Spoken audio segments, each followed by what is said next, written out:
All right, Shabbosai, good morning. Good morning. Let us begin. It's a schus to be able to continue to learn with you. I'm sorry that I'm not able to be there with you in person this morning, but Baruch Hashem, at least we could be together live virtually. I don't know, until about 2 years ago, I would have thought that statement doesn't make sense. But now, Baruch Hashem, in our new world, it actually makes a little bit of sense. Thank you to Maishi and to Jeremy for helping to set up the logistics at Shul. It's great to see the Chavra in Shul, at least part of the Chavra in Shul. Great to see the Chavra online. And also with that, let us begin. Begin by thanking our sponsors, thank our Talmud Torah sponsors for the month of Sivan. Baruch Meir and Rina Duman for dedicating all the Shurim and Drushos this month in discuss for their niece Chava Devora Bas Chaya Tzipora, Chaim Devora Chava Devora Bas Chaya Malka, We hope that in the merit of our Talmud Torah, she together with Kol Chol Yisrael will have a complete and enduring refuah. We thank Shmuley and Liba Dinovitz for dedicating all the Shurim and Drushos this month in memory of Shmuley's father, Harav Peretz Avram Ben Rav Binyamin Moshe Zichron Livracha. We hope that in the merit of our Talmud Torah, then Hashem will have an aliyah and the family in Nechama. Also with that, let us begin. We have a beautiful daf ahead of us today, a lot to do today. Today's daf is Kuf Yud Gimel, 113. We left off on Kuf Yud Beis Amud Beis 112b, and we left off 20 lines up from the bottom. So a lot to do. But again, we'll get through the Mishnah relatively quickly, and then in Mir Hashem, begin to really go ahead and delve into the sugya. So we left off 20 lines up from the bottom. Last word on the line. Shnei achin, echad cheresh ve'echad bikeach. Two brothers. One is a cheresh and one is a bikeach. Nisu and l'shtei achayot. So I'm married to two sisters. Achas chareshes ve'achas bikachos. One is a chareshes and one is a bikachos. Meis cheresh bal chareshes. If the cheresh husband, the husband of the chareshes dies, ma yaseh bikeach bal bikachos. What should we'll call it the Pikeach husband, the typical husband. What should he go ahead? The husband who is the husband of the Pikachas, the typical woman, what should he do? Ultimately, again, there's no Yibum, because once again, the Yevama is his wife's sister, and therefore, again, no Yibum. Meis Pikeach Bal Pikachas Mayas Cherish Bal Meis Pikeach Bal Pikachas. So ultimately, again, if the Pikeach brother who is married to the Pikeach wife passes away. So what should the brother who's a Cheresh, who's married to the Chareshes do? Moties ishto begat. Ultimately, he divorces his wife for the get. The Eishes Achiv Asur Olam. So also remember, again, we keep on seeing these cases over and over, where either Lemaisa, again, Yibum or Chalitza won't happen because of Achos Isha, or second possibility is that you have a conflict or a clash between a man who has a rabbinic marriage with a woman, ultimately, again, and I'm saying, a rabbinic marriage and then clashing with a biblical obligation of Yibum. If you have two brothers, one a cheresh, one a pikeach, married to two unrelated women. So pikchos, and both women are pikchos, both women are typical regular women. Meis cheresh, ba pikachas, mayas, and pikeach, ba pikachas. If the husband who's a cheresh, married to a typical woman, dies, what should the surviving brother do? So remember, this is no sisters anymore. So they could either do chalitza or yibum. Meis pikeach ba pikachas, mayas cheresh ba pikachas. If ultimately, again, the pikeach husband married to the pikachas dies, what should the cheresh husband do? What should the cheresh surviving brother do? He marries her and doesn't divorce her. Again, we'll explain why that is. He marries her because there's yibum, but when it comes to divorce, we may have an issue because he is a cheresh. So you'll find an interesting dynamic here. That, again, like I said, we'll get into all of these cases, but this is a fascinating one because here you have a cheresh who's marrying a woman through Yibum, which is biblical, yet a cheresh's ability to divorce his wife is only d'Rabbanan. So in a normal situation where a cheresh marries a woman normally, then halacha l'maisa, what we say is, okay, we'll see this in the Gemara in just a moment, you got married rabbinically, you could get divorced rabbinically. The interesting thing is that when a cheresh does Yibum, he has a biblical relationship, but yet again lacks the ability or the intellectual faculties or capacity to dissolve it in a biblical fashion. So you can have a situation where he does yibum and he's never able to divorce this woman. Again, we'll see all of this in greater depth in just a bit. So the Gemara says, Shnei Achin Pichin Nisuna Beis Nachrios, two regular brothers married to two unrelated women. Achas Pikachos va'achas Chareshes. One is a Pikeach and one is a Cheresh. Meis Pikeach ba'Chareshes. If the husband who is married to the Chareshes dies, what should the Pikeach husband do? Pikeach brother do? Kones, ultimately, again, he could do Yibum. And if he wants to divorce her afterwards, he could divorce her afterwards. Meis Pikeach ba Pikachas. If ultimately, again, the Pikeach married to the Pikachas dies, what should the brother who is the Pikeach married to the Baal Chareshes do? Again, I will say it's a typical case. He has the options of Yibum or Chalitza. Shnei Achin, Echad Cheresh v'Echad Pikeach, Nesuin, Mebeis, Nochrios, Achas Chareshes v'Achas Pikachas. So I will say in the last case, two brothers. One is a cheresh, one is a pikeach, married to two unrelated women. One is a chareshes, one is a pikachos. Meis cheresh ba chareshes. If the husband who is the cheresh married to the chareshes dies, ma yaseh pikeach ba pikachas. What should the typical brother married to the typical woman do? So ultimately, Kones, he has the ability to do Yibum. And if he wants to divorce her subsequently, he could do so. Meis pikeach ba pikachas. If the Pikeach husband married to the Pikachas dies, so I will say, then what does the Cheresh brother do? So Kones Fenamotziol. So I will say that's what we just said before. He could do Yibum. The Cheresh brother could do Yibum.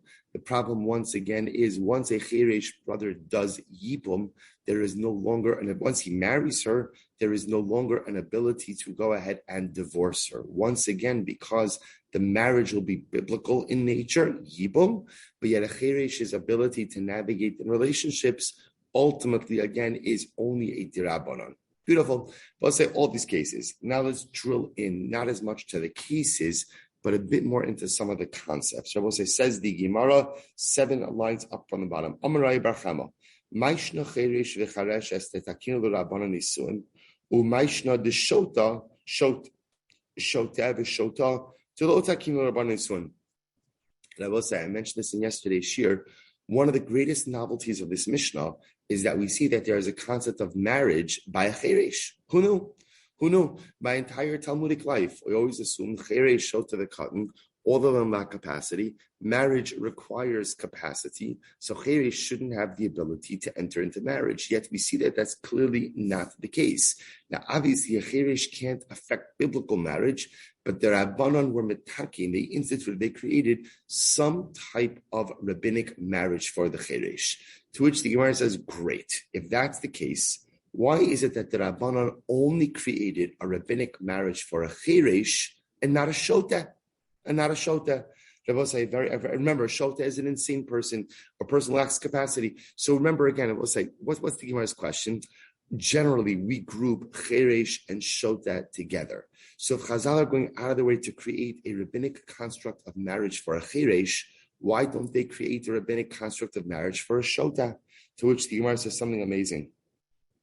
The Gemara says, "Desanya shota v'kan shenasu nashu meisim nishosem tros minachlitzim in a yibum." We'll say, the Brisa says that if a shota or a katan were married, now again we'll see that they were married and then they died without children, there's no yibum or chalitza, which is another way of saying that their marriage isn't a marriage. Their marriage isn't a marriage.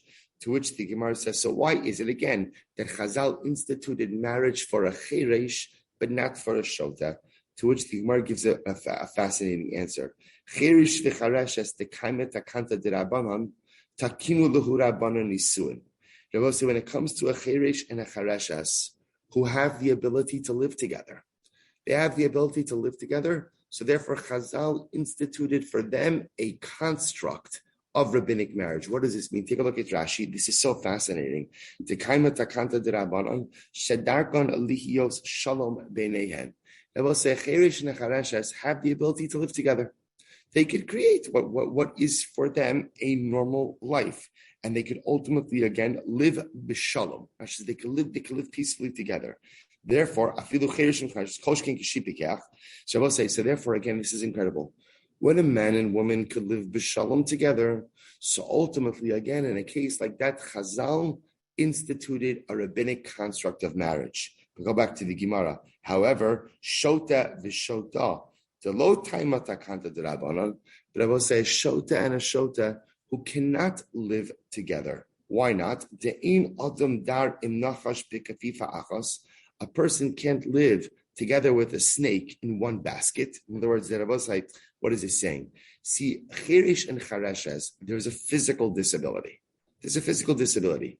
So especially two people who share the same physical disability, or even if you have one typical person, another person with disability, there's an ability to create a shalomdik marriage together. But with a shota is a person who totally lacks capacity. A shota is a person who is unpredictable. A shota is a person who engages in erratic behavior. There is no way to forge a normative relationship with such a person like that. So therefore, Chazal did not feel that it was necessary or appropriate for that matter to create a rabbinic construct of marriage for such a situation. I will say a very profound yesod also, once again, in Chazal's understanding of marriage, that I will say we've been speaking about again some of the core components necessary for a meaningful and fulfilling marriage. So we saw in two days or yesterday's daf, we saw the notion of growing together. Now we see what else is necessary for a proper marriage. Shalom. Shalom. If you don't have shalom, if you don't have peace in your marriage, there's nothing to talk about. There is no marriage. There is no relationship. So it's pretty incredible. So the Gemara says over here, for a cheresh who has the ability to create a relationship of shalom, ultimately, again, will go ahead and create rabbinic marriage for them. But for a shota who has a fundamental inability to live a life of shalom just because of emotional instability or unpredictability, Chazal did not create marriage for them. Absolutely incredible. So the Gemara goes weiter. The Gemara says,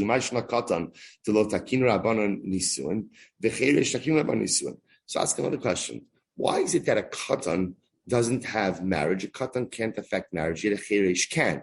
Others will say it's all the same kasha, because these three people, cheresh, shota, and katan, are always grouped together. So if now we're seeing that Chazal created a rabbinic framework of marriage for a cheresh, why not create a rabbinic framework of marriage for a katan? And others will say, now let's be clear. We're not talking about a father's ability to marry off his daughter. That's biblical. We're not even talking about over here a mother or a brother's ability to marry off a daughter. That's rabbinic.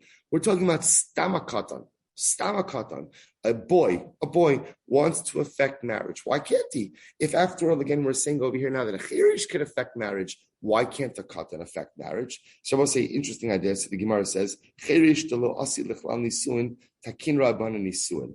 Katan da asi lechlal nisuin lo takin rabbanan nisuin. A very, very simple distinction. Cheresh is in a state which is going to remain intact. That's a state. He's a cheresh. If I will say, if Chazal don't do something for him, he'll never have the ability to affect marriage. And again, build out a family, everything that comes with that. Therefore, Chazal felt compelled to do something for him, to create for him a normative framework of marriage.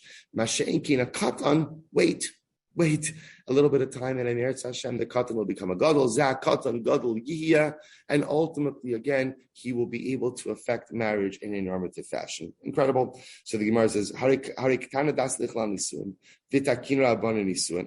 second, what about a kitana? What about a female minor? So I'll say female minor, as we just said before, Chazal instituted marriage for her, right? Again, that if there's no father, her mother or her brother can marry her off. So why don't we say, listen, why do we have to create any rabbinic framework of marriage for a kitana? Just let her wait. And in Eretz Hashem, she'll get married when she reaches the age of adulthood, to which the Gemara says, Hasam shlo yinagu ba minhag hefker. It's different. There, Chazal had a vested interest in creating for a framework of marriage in order that men not take advantage of her. So marriage provides her with a certain level of physical security, also financial security, and Chazal felt it was important. For interesting question.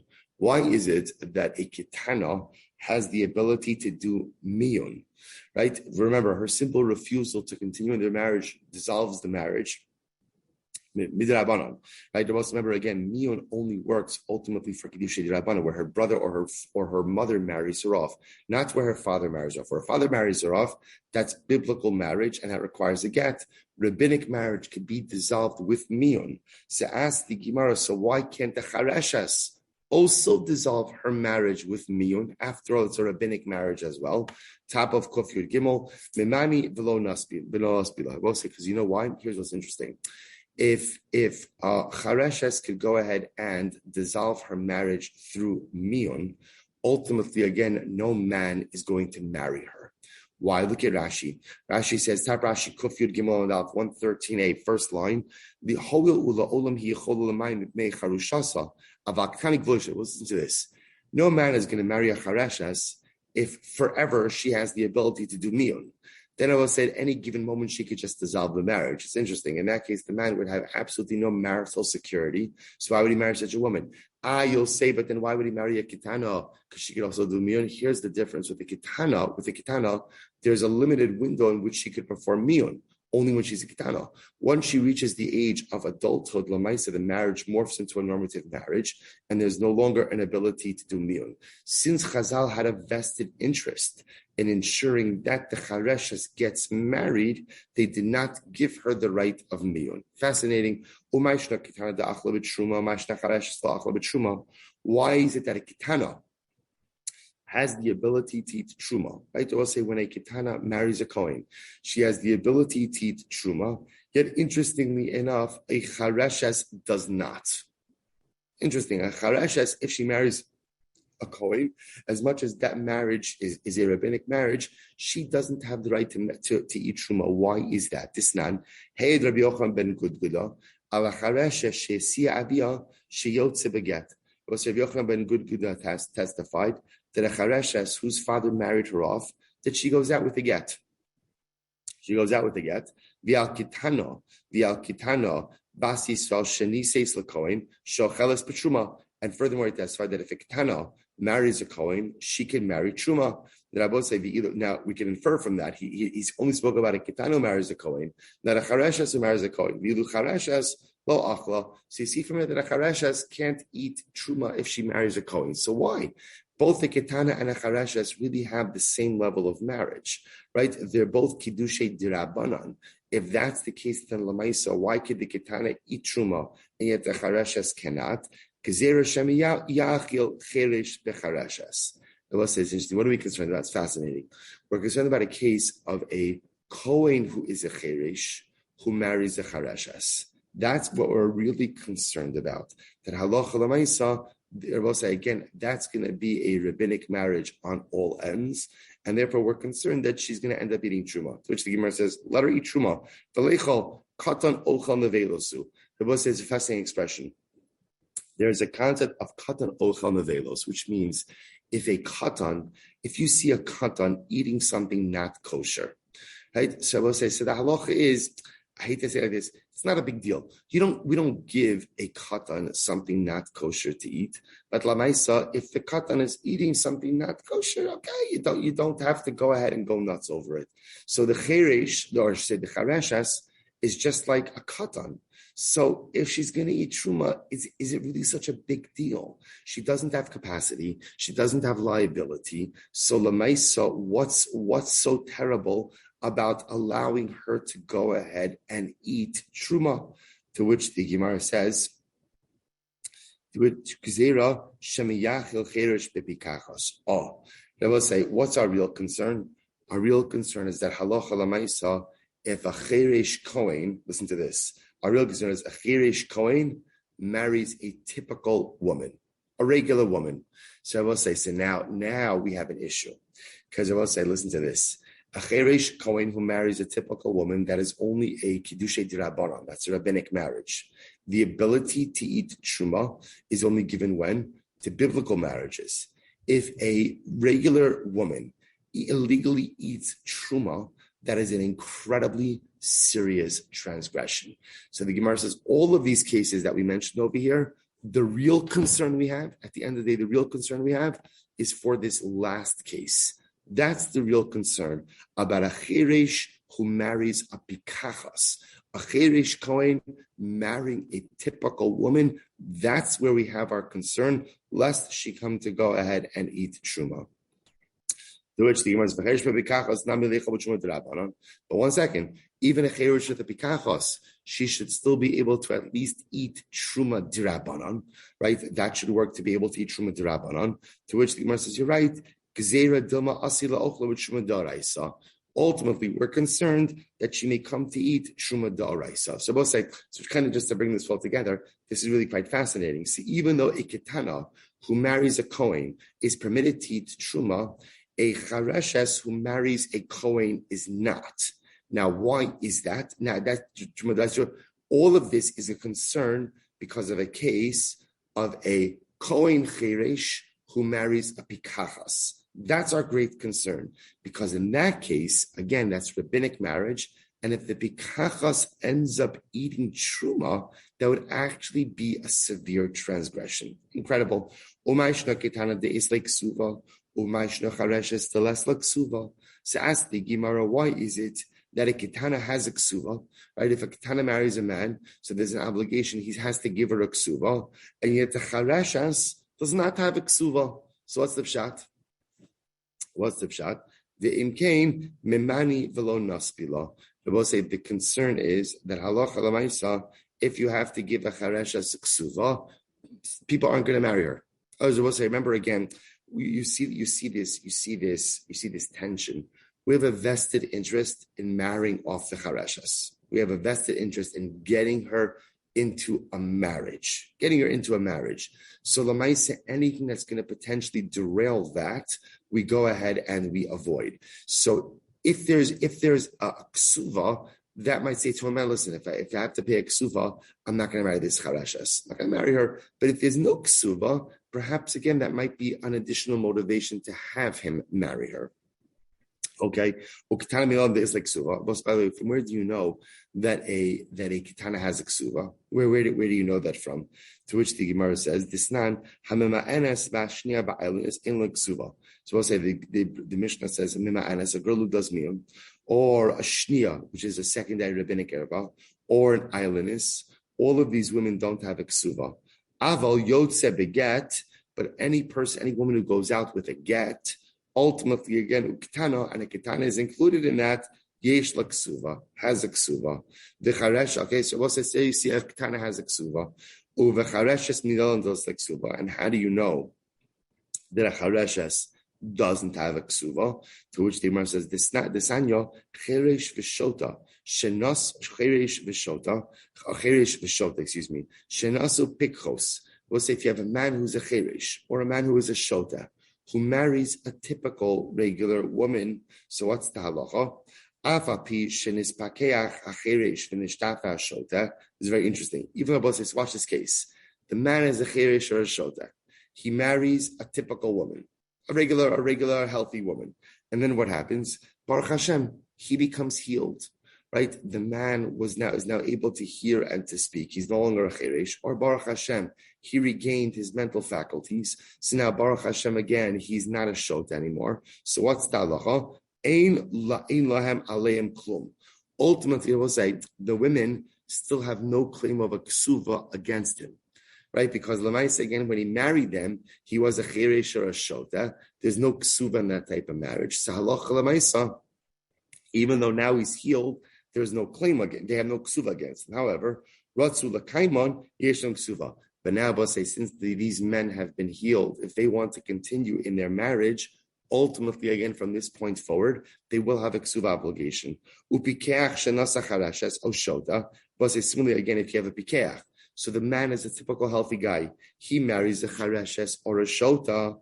Afilu kasav la meya mana ksuva. Right? Even if he writes, so let's say he decides to commit to her for an exorbitant ksuva of 100 mana, ksuva sakayemes. Ultimately, again, the ksuva stands. Why? Because he decided to give her money. We'll say that lashon of ratza lazuk b'nechasav means, listen, let's say if I don't owe someone money, but I decide to commit to them for some amount of money, that becomes a binding commitment. So if a man is not obligated to go ahead and provide ksuva for his wife, but he chooses to do so, halacha l'maisa, again, that is his choice. And that choice is a binding one, to which the Gemara says, Taima deratza. Now, the reason ultimately, again, that he is obligated in this ksuva is because he chose to. Halo ratza, ein lo. Ultimately, again, Abba, you see from here that if the typical man, the pikeach, is marrying the chareshes, and he doesn't want to give her a ksuva, he doesn't have to. Why? Because Abba says, we said before, we're concerned that if you have to give a ksuva to a chareshes, then what's going to happen? People won't marry her. So in order to encourage marriage to a chareshes, to provide her with the safety, security, and benefits of marriage, ultimately, again, there's no ksuva. To which the Gemara says, 1 second, Ihachi pikachas lecherish liskin l'ksuva deimki memani v'lo menas. Listen to this. If that's the case, then when a typical woman, a pikachas woman, marries a cherish man, he should have to give her a ksuva. After all, again, because if you don't make him give her a ksuva, then what? Then what? People won't marry him. Both said, "This is incredible." We're not worried about that. Both said, "We're not worried about that. We're not worried about women not marrying a chirish man because of no ksuva. Why? Because ish rote lisa, isha rote lihinase. More than a man wants to get married, a woman wants to get married. So I will say this is an absolutely fascinating dynamic. So what the Gemara is suggesting over here, I will say, is as follows. That halacha l'maisa, listen to this. Halacha l'maisa, the Gemara is suggesting that you don't have to incentivize marriage to a man who is a chiresh. Why? Because women want to get married. And women want to get married much more than men. So lemaisa, again, even if the man is a chiresh, you don't have to throw in a ksuva to incentivize marriage to him. Conversely, if the woman is a chareshes, if you put a ksuva in there, that may go ahead and be an obstacle to a man marrying her. So quite a fascinating idea. Good. Was an interesting story. There was a cheresh, a guy was a cheresh who lived in the neighborhood of Rav Malkio. So he married a woman because of la arba meos zuze menechase. It was this Rav Malkio arranged that the woman should have a ksuva of 400 zuz, an exorbitant ksuva. So I will say, so again, so we just got finished saying that when the man is a cheresh, right? The man is a cheresh and he's marrying a pikachas, there's no obligation for ksuva. Yet again, this case happened in the neighborhood of Rav Malkio, and Rav Malkio arranged a very expensive ksuva. Amarava. We'll say first wide line, Kuf Gud Gimel 113a. Amarava, Man Chochem Rav Malkio. Who is as smart as Rav Malkio? Why? The Gavra Rabbahu, Kasara Ilu Rasa Shivcha L'Shamsho, Milo Zabninane, Kol Shekain Hacha Di Ikutarti. It was, listen to this. Rav Malkio said to the Cheresh community as follows, you would need someone regardless to take care of you. Right? You would need someone, whatever it is, you need someone to help you in the house. You need someone to help look after you. You need someone to help take care of domestic responsibilities. You would need someone regardless. So now, Baruch Hashem, you found a wife who could provide you with all of the care you need, plus provide you with companionship, provide you with marriage, hopefully provide you with a family. So Lamaisa, again, isn't it worth it, quote unquote, to pay for such a woman, right? In other words, that he was encouraging him. In other words, you would have had an outlay and expense regardless, right? And you would have had no marital benefits from that outlay. Now, Baruch Hashem, you could have a wife, you could have a life, you could have a mishpacha. Certainly, it's worth it for you to give her a ksuva. It's quite beautiful. So to be clear, the conclusion of the Gemara is not changing. In other words, there's no obligation of a ksuva in a cheresh relationship. But again, Lamaisa, even if there's no obligation, the cheresh husband absolutely has the right to commit himself to such a ksuva should he choose. Good. What's another interesting case?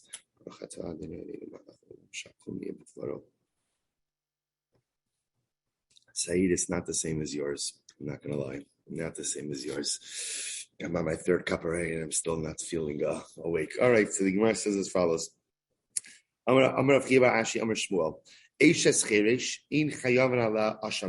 we'll say, let's talk about this just a moment. Let's say a man has relations with the wife of a cheresh. Okay, so ultimately, again, a woman married to a cheresh. which we've kind of seen before, we thought it's a rabbinic marriage of sorts. Comes along Shmuel and says that halacha l'maisa, if a man has relations with the wife of a cheresh, he is not chayiv in asham talui. Now, both say asham talui. If you look at Rashi, right, it's the fourth of the wide lines in Rashi. In chalam shum asham talui, the name of safek ish es ish, safek hayabadas, safek inbo, fa'abala ba'asham talui, devade imo shum kinyam min haTorah. But I will say asham talui is the sin offering that is brought in a case where you may have committed a serious transgression. So here's what's interesting. One might have thought that one would be obligated to go ahead and bring in Asham Talui if one commits adultery or if one has relations with the wife of a cheresh. Because maybe, again, we're not sure what exactly is the nature of the relationship. Shmuel comes along and says that if a man has relations with the wife of a cheresh, he is not obligated to bring in Asham Talui, which Rabbi say is another way of saying that according to Shmuel, there is no marriage for a cheresh. There's no marriage. They could live together. They could have some type of rabbinic union. But Lamaisa, again, it's not marriage. It's not marriage. And therefore, again, if another man were to have relations with her, this would not be called adultery on any level. Let's say that the following brisa supports Shmuel's opinion. There are 5 people who shouldn't take truma. If they did separate truma, in trumas and truma, their separation is not a valid separation of Elohim. These are these people. Cheresh shoteh v'katan. And cheresh is shoteh and a katan. Somebody takes truma from produce that's not their own. Va'oved kochavim shetarim as Yisrael, or a Gentile who takes truma from the produce of the Yisrael. Afilu b'rshus Yisrael, with the permission of Yisrael, ein trumaso truma. Ultimately, again, the truma is not good. So we'll say, what do you see from here? You see, so again, what does this price say? That if we're focusing on a cheresh, if a cheresh separates out truma, his act, the truma separation is meaningless and invalid. So I will say this seems to support Shmuel. Shmuel's of the opinion that the actions of a cheresh are meaningless. Therefore, even if a cheresh affects marriage, meaningless. It doesn't mean anything. V'haraya, even if you have relations with his wife, that's not called adultery. There's not even an asham talui. To which the Gemara says, maybe not. Who damak Rabbi Elazar? It could be that Shmuel himself holds like Rabbi Elazar. What does Rabbi Elazar say? This Rabbi Yitzchak Amisham Rabbi Elazar, Shrumas Cheresh Loteitzi Lechulin, Mivnei Shu Safek. Rabbi say it could be that in the Truma case, Shmuel holds like Rabbi Elazar. And Rabbi Elazar holds that no, when a cheresh separates out truma, it's a suffix whether or not the separation was good. So Shmuel holds like that by truma. One second, if that's the case, Yisrael Rabbi Elazar, Asham Taloi Nami Lechayiv. But one second, if Shmuel holds like Rabbi Elazar by truma, and Rabbi Elazar holds that by truma, that which a cheresh does is suffix whether or not it was meaningful or meaningless. If that's the case, then if a man has relations with the wife of a cheresh, you should be chayiv in Asham Taloi.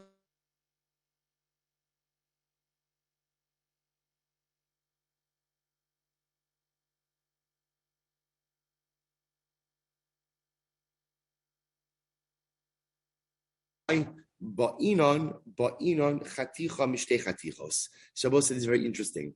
When it comes to Asham Talui, so ultimately again,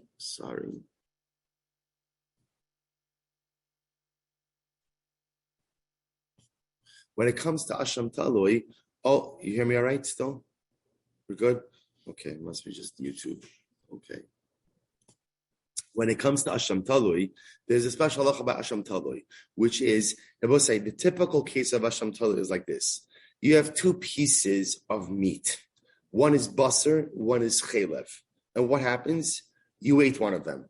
What don't you know? Which one you ate.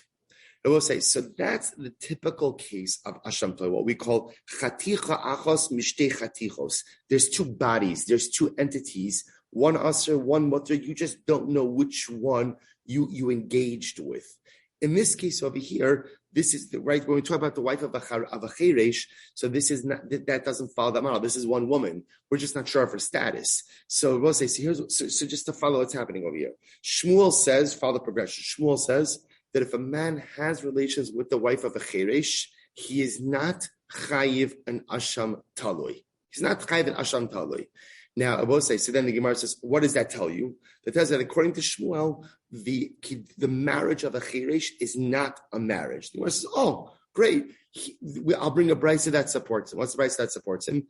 That if a cheresh separates out truma, his designation is meaningless. That shows that the actions of a cheresh are totally, fundamentally meaningless. To which the Gemara says, hold on. It could be that by truma, Shmuel holds like Rabbi Elazar.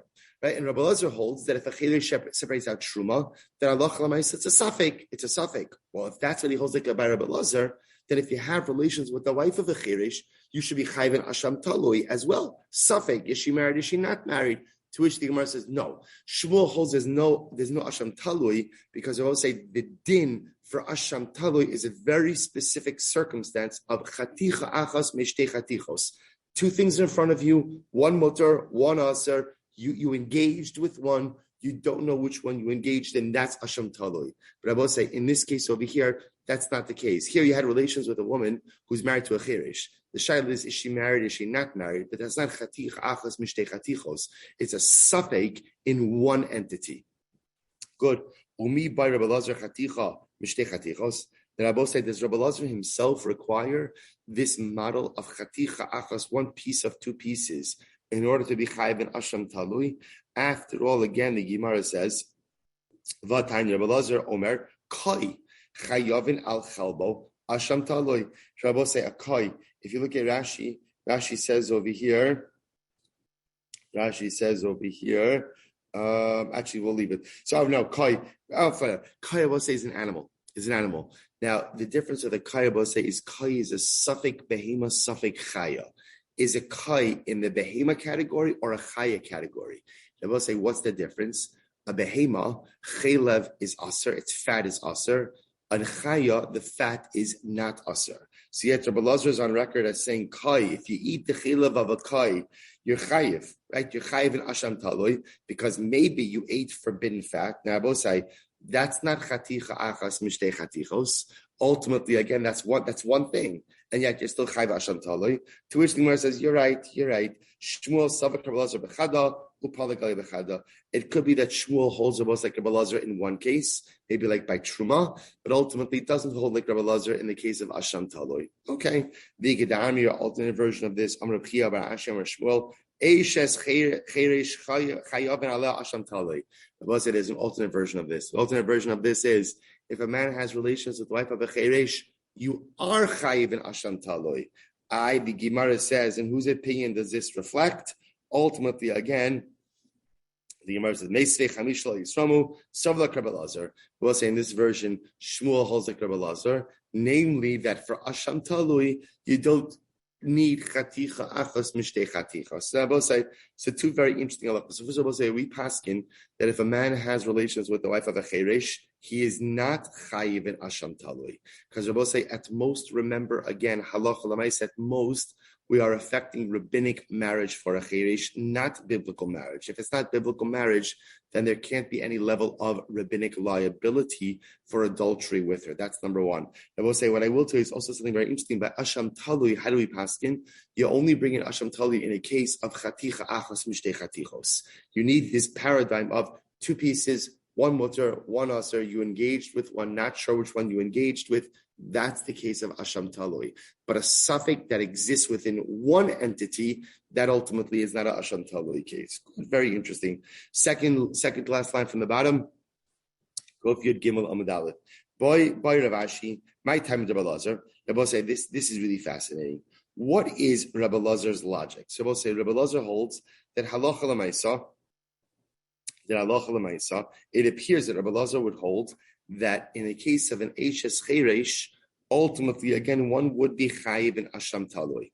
So right, that's Rabbi Elazar's logic. If a man has really, so again, both say, so Ruvain is married to a Cheresh, or Ruvain's a Cheresh, married to a woman, right? Shimon comes along and has relations with her. Rabbi Elazar says he's chayiv in asham talui. Shimon is chayiv in asham talui. What's his logic? To which the Gemara says, Mifshat pshitalei, the Cheresh daita kalishtahu. Umiu misapkile I daita tzilusa, I la daita tzilusa, Uli olam chada daitu. So we'll say, let's go back for just a moment. Look at the last Rashi on Amud Aleph for just a moment. Rashi says over here, so kilishta daka kolomar daitu mu'ete she'eno mechudad lahavin kshabnei adam. When Mesaklim, so in the last Rashi on Amud Aleph, osek tzadashish lo im selula ubamashu nosin daito va'osek davar vadai kavanaso kavana ilav daito tzelulahi. Uli olam kol yomav shel cherish pshitei Rabbi Lazar dechada daita isle lecherish de'eno itim cham. So we'll say, how does Rabbi Lazar view a cherish? On one hand, we know that a cherish doesn't have full capacity, but on the other hand, maybe a cherish doesn't lack complete capacity. So maybe he has what we call, he doesn't have daita silusa, which means clarity, but he has maybe this daito kalishta, this lighter level of das. But the idea is that a chirish has one consistent level of awareness of das, a diminished das, but one consistent level of awareness throughout his life. Is that how we look? Is that how we look at a chirish? Odilma, pshitale de daite kalishta, v'lav daite tzilusa. Rather, no. On the other hand, perhaps we say no. A chirish has complete diminished capacity. However, v'hacha hainu taima. So we'll say this is incredible. How do we? So we'll say tut studim to look at a cherish, right? Do we say that? Here's what we know. Possibility one: cherish clearly doesn't have complete capacity, but maybe he has a level of diminished capacity. But that diminished capacity is a constant diminished capacity. In other words, he has one state, and that one state is continuous. Or the other possibility is that no, in general, a cherish has no capacity. But yet, interestingly enough, sometimes he does have complete capacity. In other words, there are moments of absolute clarity, moments of what we call daita silula, right? The itim chalim, sometimes he's totally normal, itim shotes. In other words, we'll say, do we view a cherish as consistently diminished capacity or generally no capacity, but sometimes moments of clarity? Take a look at Rashi. Odilma pshitale delav daite tzelusi elahainu time the misapkale the itim shu chalim legamre the daito tzelula the chayshina shema b'shas kiddush nechalim. So we'll say. So let me just go back for just a moment. Remember, Rabbi Lazar said that if you have relations with the wife of a cherish, that you're chayiv a asham talui, which means that it's a suffix kiddushin. Suffix kiddushin. So why is it a suffix kiddushin? So there are two ways to look at this. Possibility A is when Rabbi Lazar looks at a cherish, what does he see? A person who does not have complete capacity, but has a consistent level of diminished capacity. And perhaps in this consistent level of diminished capacity, maybe he has the right or has the ability to affect some level of marriage. Or the other possibility is that no, he has no capacity. But the interesting part about a cherish is that there are moments where he has what? Complete capacity. And what are we concerned about? That maybe he affected kiddushin with his wife in one of those moments of complete capacity. And that's why if you have relations with her, ultimately it's an asham taloi. To which the Gemara says, okay, now we'll say, now either way is kind of saying the same thing, which is a cherish doesn't have complete capacity, may have either some level of consistent capacity or moments of complete capacity. All right, but either way, I understand what Rabbi Lazar is saying is it's a suffix, and that's why if he marries a woman, she's a suffix ishes ish. But the Gemara says, Lamai nafkamina. They will say, but what's the chilik between these two approaches? Listen to this. Lahotzi ishto beget. Wow. They will say, if a cherish marries a woman, does he have the ability to divorce her with a get? Now remember again, get requires das. So watch this. If you go with the first approach, that a cherish has a consistent level of diminished capacity. So therefore, again, Abba say the same way he could affect marriage with his consistent level of diminished capacity, he could affect divorce with that same level of diminished capacity. Abba say, watch this. But if you hold that a cherish, sometimes he's mamish a shota, and sometimes he has complete capacity, then what? Matzi mekadish, kiddushe matzi mekadish, girushe la matzi megarish. So we'll listen to this. Then here's the problem. He can't divorce his wife. Why can't he divorce his wife? Because it's possible that when he effected kiddushin, what state was he in? A complete level of total capacity. total intact capacity. And maybe now when he wants to divorce her, he's in a state of diminished capacity. So therefore, again, in that case, he would not be able to give her a get. So Rabbi says, so the Gemara says, so which one is it? To which the Gemara says, teku. To which the Gemara says, we're not sure. So we'll say, I'll just point out something. Now, again, I want to point out, we don't pass like Rabbi Lazar, right? So remember, again, we hold that you're not chayv in asham talui, ultimately, again, for an act of relations with the wife of a cheresh. We also, right, but again, I will say, we also hold that a cheresh's marriage is totally derabanan. But it is fascinating to see this chakira in how we look at cheresh. Is he someone of a consistent level of diminished capacity, but it's diminished, but it's consistent? Or no, he's generally no capacity or highly diminished, but we assume maybe there are moments of lucidity or there are moments of complete capacity. So that's the tension we find in Cheresh. Beautiful. Let's go weiter. The status. So we'll say again, we go weiter. So remember again, the Gemara goes on. The Gemara says as follows. The status. Amri Yitzchak, Devar Torah, Shota Miskareshes. So we'll say, listen to this. So Rav Yitzchak says, Mida Oraisa, a man who is married to a shota, ultimately, again, he could divorce her.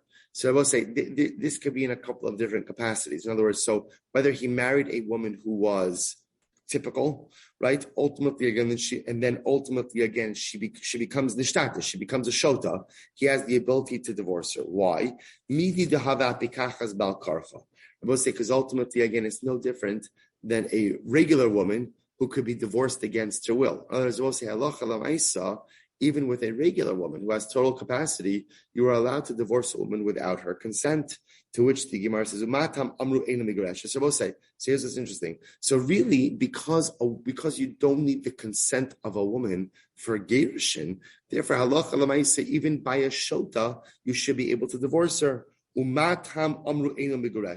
So why did Chazal tell a husband that he cannot divorce his shota wife? Why not? To which the Gemara Shloi now go ba minag hefker. Because we're concerned that if a shota is divorced, a shota woman is divorced, people will take advantage of her. People take advantage of her. To which the Gemara says, well, what's the case? Hechidami.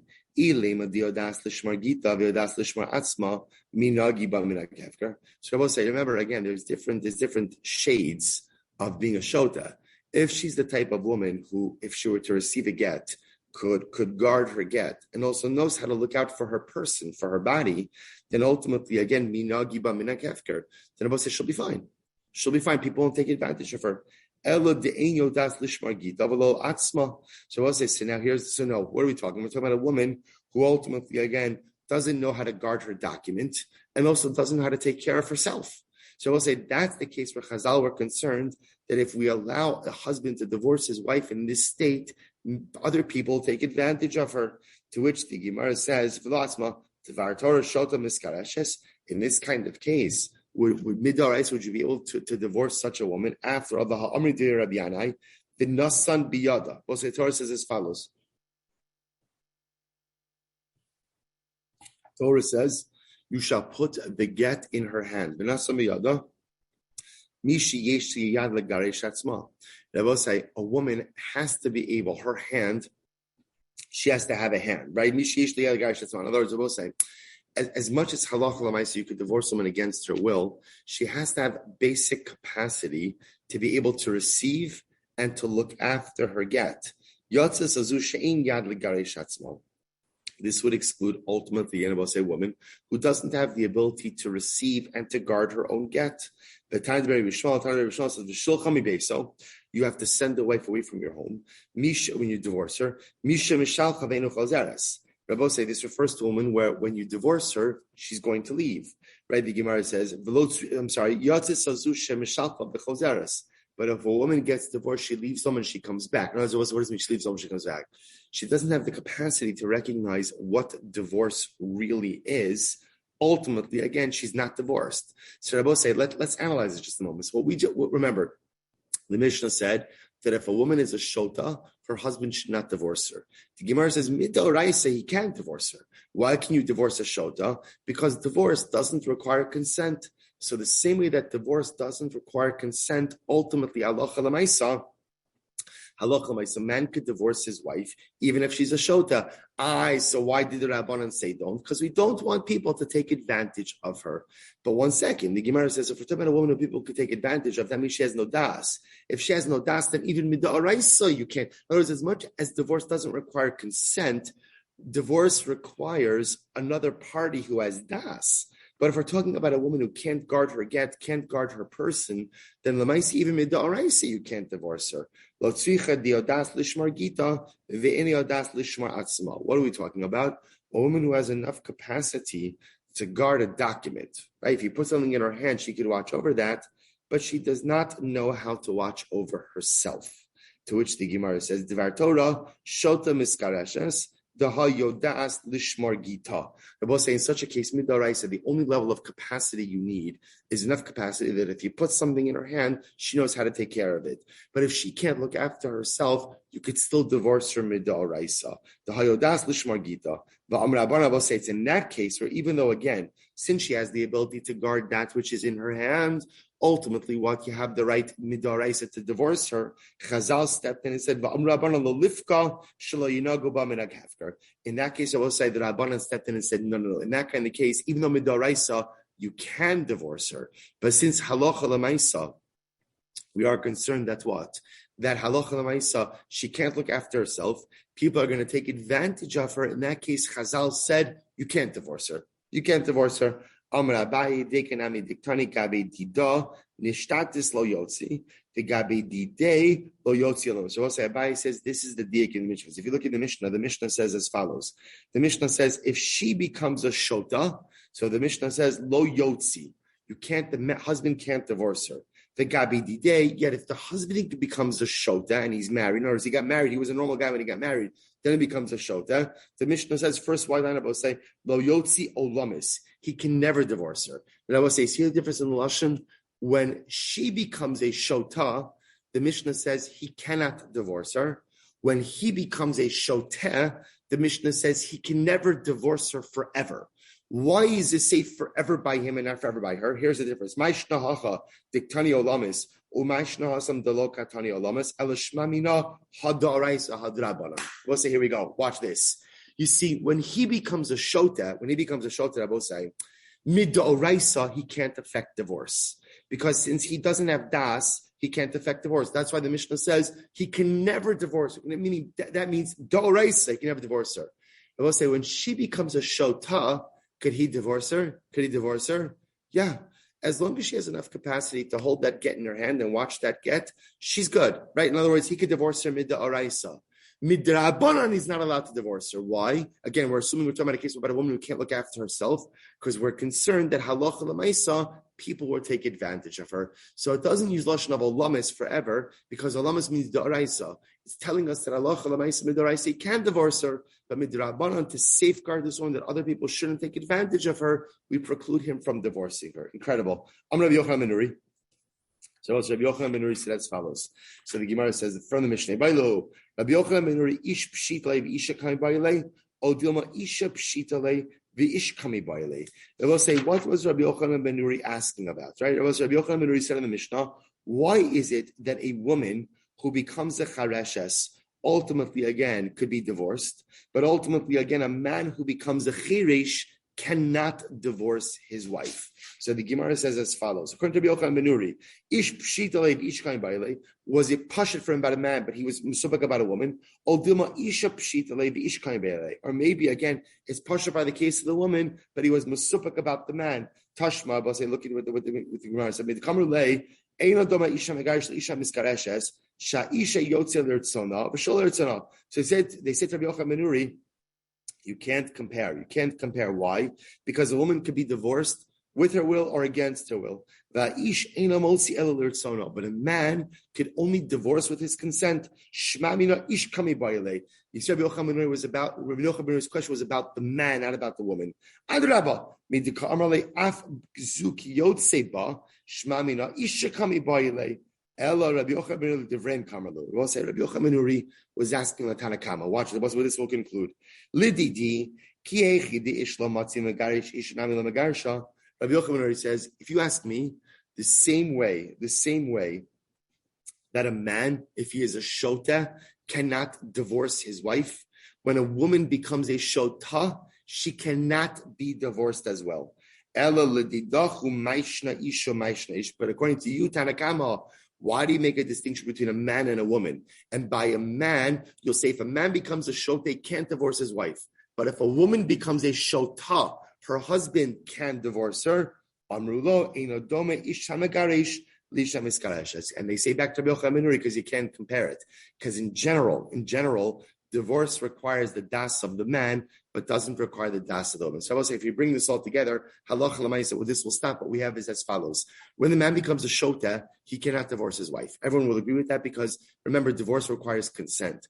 When the woman becomes a shota, if she has the ability to watch her get, then halacha l'maisa midoraisa, you can divorce her. Midirabanan, you can't divorce her because we are concerned that people are going to take advantage of her. If she mamish doesn't have the ability to watch anything, her person or her get, then even midoraisa, divorce will be impossible in such a situation. I will say we will stop here. Shkoyach, everyone. A wonderful morning of learning together. Shkoyach, thank you again to Moshe and to Jeremy for making this possible. Have a great day, Chevra.